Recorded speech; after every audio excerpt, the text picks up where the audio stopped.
Halo semuanya, buat kamu yang lagi siap-siap mau ambil tes English Score dari British Council, pasti ada rasa deg-degan kan? Nah, tenang aja. Di sini kita bakal bedah bareng-bareng panduan resminya, supaya rasa cemas itu bisa kita ubah jadi skor terbaik. Jadi, pertanyaan utamanya adalah, gimana sih cara persiapan yang paling jitu buat tes ini? Jawabannya, jujur, lebih simpel dari yang mungkin kamu bayangin. Dan ini bukan kata saya loh, tapi langsung dari panduan resmi British Council. Kita semua tahu ya, persiapan tes itu kadang bikin stres. Tapi tenang, tujuan kita di sini justru mengubah rasa cemas itu jadi rasa percaya diri. Yuk, kita mulai dari langkah yang paling awal dan paling mendasar.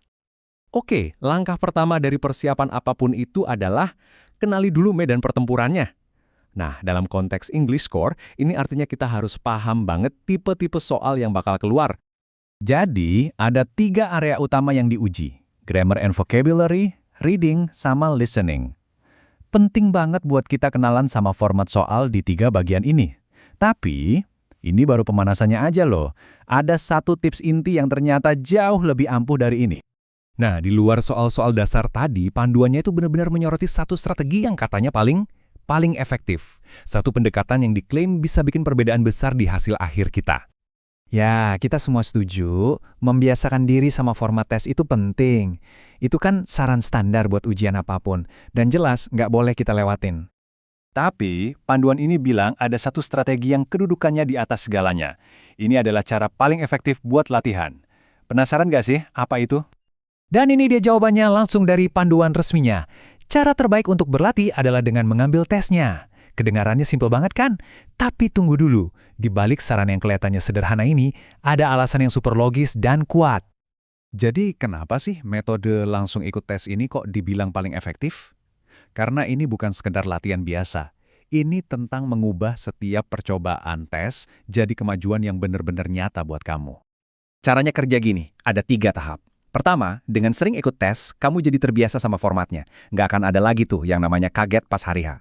Kedua, kamu jadi paham skor kamu itu artinya apa, level kamu di mana. Nah, dan yang paling penting, ketiga, setiap selesai tes kamu langsung dapat feedback. Jadi tahu persis, oh aku lemahnya di sini, oh aku harus perbaiki bagian ini. Ini jadi semacam siklus belajar yang super efisien. Tapi ini bukan berarti kita harus ikut tes terus-terusan tanpa henti ya. Kuncinya adalah berlatih dengan cerdas. Makanya, ada beberapa aturan main nih biar setiap percobaan kita itu hasilnya maksimal. Nah, supaya latihannya beneran efektif, British Council ngasih beberapa batasan. Anggap aja ini kayak aturan main supaya kita nggak burn out dan justru bisa belajar dengan lebih baik. Aturan pertama, gampang aja. Kamu cuma bisa ambil tes maksimal 2 kali dalam sehari atau 24 jam. Tujuannya apa? Biar kamu tetap fokus dan nggak kecapean. Kualitas lebih penting dari kuantitas kan?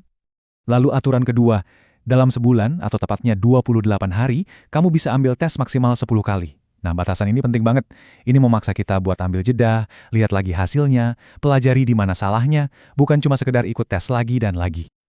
Jadi intinya apa? Gini, jangan nunggu sampai kamu merasa siap 100%, karena momen itu mungkin nggak akan pernah datang. Persiapan terbaik itu, ya dengan langsung mencoba.